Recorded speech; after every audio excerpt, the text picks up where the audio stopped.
আসসালামু আলাইকুম। সংবাদে আপনাদের সবাইকে স্বাগতম জানাচ্ছি আমি নুসরাত। শুরুতেই সংবাদ শিরোনাম। বাংলাদেশের সর্বশেষ গুরুত্বপূর্ণ আপডেট সংবাদে আপনাকে স্বাগত। শুরুতেই সংবাদ শিরোনাম, পরে বিস্তারিত। প্রথমেই জানাবো আমাদের হাতে থাকা সর্বশেষ গুরুত্বপূর্ণ সবথেকে তাজা আপডেট সংবাদ। কেন্দ্র দখলের চেষ্টা করলে কাউকে ছাড় দেয়া হবে না, হাত ভেঙে দেয়া হবে বললেন স্বরাষ্ট্র উপদেষ্টা। আসন্ন নির্বাচনকে কেন্দ্র করে বা এই ধরনের যে কোনো অপচেষ্টার বিরুদ্ধে কঠোর হুঁশিয়ারি উচ্চারণ করেছেন স্বরাষ্ট্র উপদেষ্টা লেফটেন্যান্ট জেনারেল জাহাঙ্গীর আলম চৌধুরী। তিনি বলেন, আমরা কোনোভাবেই তাদেরকে ছাড় দেব না। নির্বাচনে যে বা যারা ব্যালট পেপার ছিনতাই করতে আসবে তাদের হাত ভেঙে দেওয়ার ঘোষণা দিয়েছেন তিনি। এরপর জানাবো, নিষিদ্ধ আওয়ামী লীগের সহযোগিতায় প্রার্থীদের উপর হামলা চালাচ্ছে বিএনপি, বলল এনসিপি। নির্বাচনী প্রচারণায় এনসিপি সহ 11 দলীয় জোটের প্রার্থীদের উপর হামলার অভিযোগ উঠেছে। এনসিপির দাবি, আওয়ামী লীগের সহযোগিতায় বিএনপি এই হামলাগুলো চালাচ্ছে। নির্বাচন ভবনে প্রধান নির্বাচন কমিশনার সিসির সঙ্গে বৈঠকে সব অভিযোগ জানায় দলটি। পরে বিকেলে সাংবাদিকদের এসব কথা জানান এনসিপির নির্বাচন পরিচালনা কমিটির সদস্য আইমান রাহাত। এদিকে ভোট কেন্দ্রে সর্বোচ্চ নিরাপত্তা নিশ্চিতের নির্দেশ ডিএমপির কমিশনারের। ত্রয়োদশ জাতীয় সংসদ নির্বাচনে ঢাকা মহানগরের প্রতিটি সংসদীয় আসনে ভোটগ্রহণ কেন্দ্রে সর্বোচ্চ নিরাপত্তা নির্দেশের আদেশ দিয়েছেন ডিএমপির কমিশনার শেখ সাজ্জাদ আলী। জানাবো, বিশ্ববাজারে স্বর্ণের দামে আরও পতন। বিশ্ববাজারে স্বর্ণ রূপার দাম আরও কমে গেছে। আজ বিকাল 5:48 স্পট মার্কেটে স্বর্ণের দাম 1 আউন্সে 1.8% কমে এখন 1 আউন্স স্বর্ণের দাম $4,775, যা এর আগে ছিল প্রায় $5,800.85 প্রতি আউন্স। গত জানুয়ারি সর্বশেষ স্বর্ণের দাম কমে এ পর্যন্ত প্রায় 1 আউন্স স্বর্ণের দাম $900 পর্যন্ত কমে গেছে। আর বাংলাদেশে এখন স্বর্ণের দাম দাঁড়িয়েছে 2,49,000 টাকা।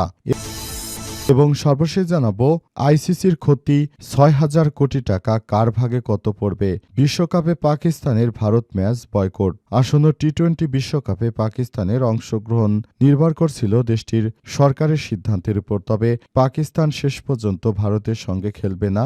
বাংলাদেশের মতো পাকিস্তানও এই ম্যাচ বয়কট করে দিয়েছে। এতে করে আইসিসির ক্ষতি হয়েছে 6,000 কোটি টাকা।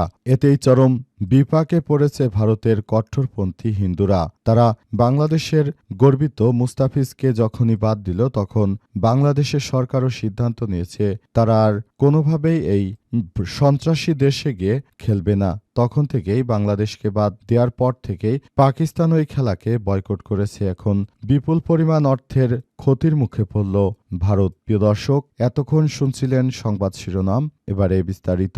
তবে তার আগে বন্ধুরা, অনুরোধ থাকবে এই সংবাদটিতে একটি লাইক দিন। এই চ্যানেলে আপনি নতুন হয়ে থাকলে আমাদের সংবাদটি দেখতে দেখতে চ্যানেলটি সাবস্ক্রাইব করে রাখুন। কমেন্ট করে বন্ধুরা আপনার মূল্যবান মতামত জানিয়ে দিন আপনি বিশ্বের কোন দেশ থেকে বা বাংলাদেশের কোন স্থান থেকে আমাদের সংবাদটি দেখছেন এবং শুনছেন। আর বন্ধুরা, গাজা যুদ্ধে আপনি যদি নিরীহ ফিলিস্তিনিদের ভালোবেসে থাকেন, কমেন্টে ইয়েস লিখে পুরো বিশ্বকে জানিয়ে দিন। এবারে বিস্তারিত। কেন্দ্র দখলের চেষ্টা করলে কাউকে ছাড় দেওয়া হবে না বললেন স্বরাষ্ট্র উপদেষ্টা। আসন্ন নির্বাচনে কেন্দ্র দখল বা এ ধরনের যে কোনো ধরনের অপচেষ্টার বিরুদ্ধে কঠোর হুঁশিয়ারি উচ্চারণ করেছেন স্বরাষ্ট্র উপদেষ্টা মেজর জেনারেল অবসরপ্রাপ্ত জাহাঙ্গীর আলম চৌধুরী। তিনি স্পষ্ট জানিয়ে দিয়েছেন, বিশৃঙ্খলাকারী যেই হোক না কেন তাকে কোনোভাবেই ছাড় দেওয়া হবে না। কেউ যদি কেন্দ্র দখল, ভোট ডাকাতি, চুরি, ছিনতাই, রাহাজানি, হত্যা, ষড়যন্ত্র, ধর্ষণ সহ যে কোনো ধরনের নির্বাচন সংক্রান্ত অপরাধের সঙ্গে যুক্ত হয় কিংবা যে কোনো ধরনের অপরাধী হয়, তাহলে তাকে ছাড় দেওয়া হবে না। সে যে রাজনৈতিক দলেরই হোক না কেন। এবারের দেশে নির্বাচন হবে ইতিহাসের সব থেকে ভালো সুষ্ঠু মানের একটি নির্বাচন। এদেশের জনগণ যা চায় সেটাই হবে। এবারের জাতীয় সংসদ নির্বাচনটা সুন্দরভাবে করার মধ্য দিয়ে আমরা বাংলাদেশকে একটি বার্তা দিতে চাই বলে জানিয়েছেন তিনি।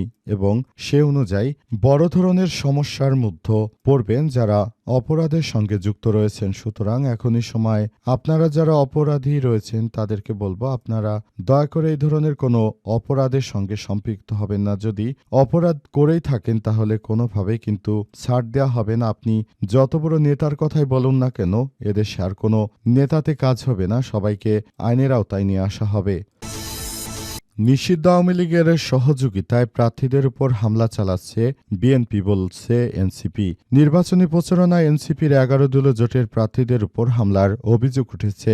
রাজধানী ঢাকার বিভিন্ন এলাকায় বিএনপির সন্ত্রাসীরা মূলত এনসিপি এবং জামাত ইসলামের জোটের নেতাকর্মীদের উপর তারা বিভিন্ন জায়গায় হামলা চালাচ্ছে। এই ধরনের কর্মকাণ্ডের মধ্য দিয়ে তারা মূলত চায় যে আগামী জাতীয় সংসদ নির্বাচনে যেন পুরো বাংলাদেশটাকে সুন্দরভাবে রিপ্রেজেন্ট করা যায়, সেজন্য তারা চায়। কিন্তু বিভিন্নভাবে দেখা যাচ্ছে বাংলাদেশে জামাত ইসলামের নেতৃত্ববৃন্দরা আসলে বাংলাদেশটাকে সুন্দরভাবে গড়ে তুলতে চায়, কিন্তু বিভিন্ন জায়গায় বিএনপির সন্ত্রাসীদের কর্মকাণ্ডের মধ্য দিয়ে বাংলাদেশ জামাত ইসলামের নেতৃত্বাধীন যে 11 দলীয় জোট রয়েছে তারা মূলত একরকম নানাবিধ সমস্যার মধ্যে পড়েছে। তাই তারা তাদের জায়গা থেকে চায় দেশটাকে যেন সুন্দরভাবে গড়ে তোলা যায়, সেজন্য প্রতিনিয়ত তারা সেভাবেই কাজ করছে। কিন্তু বিএনপির চাঁদাবাজ রাহাজানিকারকরা এখন বিভিন্নভাবে আসলে জামাত ইসলামের নেতা কর্মীদের উপর তারা এক ধরনের অন্যায় অত্যাচার চালু করেছে এবং এই অন্যায় অত্যাচার চালু করার মধ্য দিয়ে তারা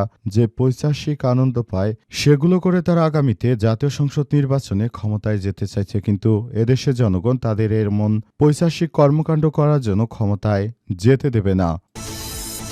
ভোটকেন্দ্রের সর্বোচ্চ নিরাপত্তা নিশ্চিতের নির্দেশ ডিএমপির কমিশনারের। ত্রয়োদশ জাতীয় সংসদ নির্বাচনে যেন ভোটকেন্দ্র নিশ্চিত নিরাপত্তা দেয়া হয় সেজন্য কঠোর নির্দেশনা জারি করেছেন ডিএমপির কমিশনার শেখ সাজ্জাদ আলী। তিনি বলেছেন, এবারের জাতীয় সংসদ নির্বাচনটা আমরা এমনভাবে করতে চাই যে নির্বাচনে কোনো সমস্যা থাকবে না, নির্বাচনটা হয়ে যাবে সুষ্ঠু সুন্দর একটি পরিবেশের মধ্য দিয়ে জানিয়েছেন তিনি। এজন্য তিনি জানিয়েছেন যে আমাদেরকে অবশ্যই এখন থেকে এসব বিষয় নিয়ে কাজ করতে হবে। পুরো বাংলাদেশটাকে আমরা নতুন করে গড়ে তুলতে চাই বলে জানিয়েছেন তিনি।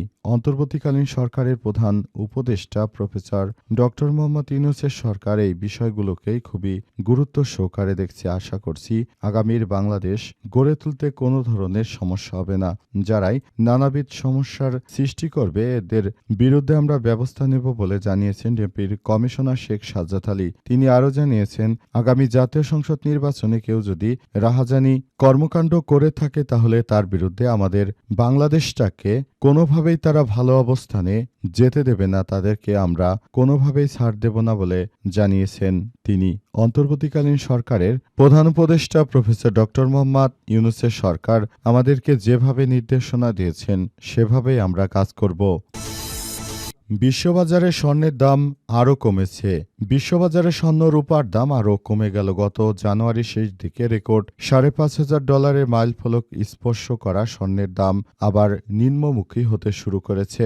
2 ফেব্রুয়ারি বাংলাদেশ সময় বিকাল 5টা 48 স্পট মার্কেটে স্বর্ণের দাম 1.8% কমে প্রতি আউন্স এখন $4,775 নেমে এসেছে। তবে দিনের শুরুতে প্রায় 10% দরপতনের পর কিছুটা ঘুরে দাঁড়িয়েছিল স্বর্ণ। এর আগে 30 জানুয়ারি একদিনের ব্যবধানে 9.8% বেশি দরপতন হয় স্বর্ণে, যা 1983 সালের পরে একদিনে সর্বোচ্চ দরপতন। গত 29 জানুয়ারি সর্বকালের সর্বোচ্চ $5,600 পর থেকে স্বর্ণের দাম প্রায় $900 একদিনেই কমে যায়। স্বর্ণের দাম আউন্স প্রতি $4,800.50 দাঁড়িয়েছে এখন। এছাড়াও স্পট মার্কেটে রূপার দাম 1.1% কমে $83.73 নেমে এসেছে, যা গত সপ্তাহে $121.64 পৌঁছেছিল।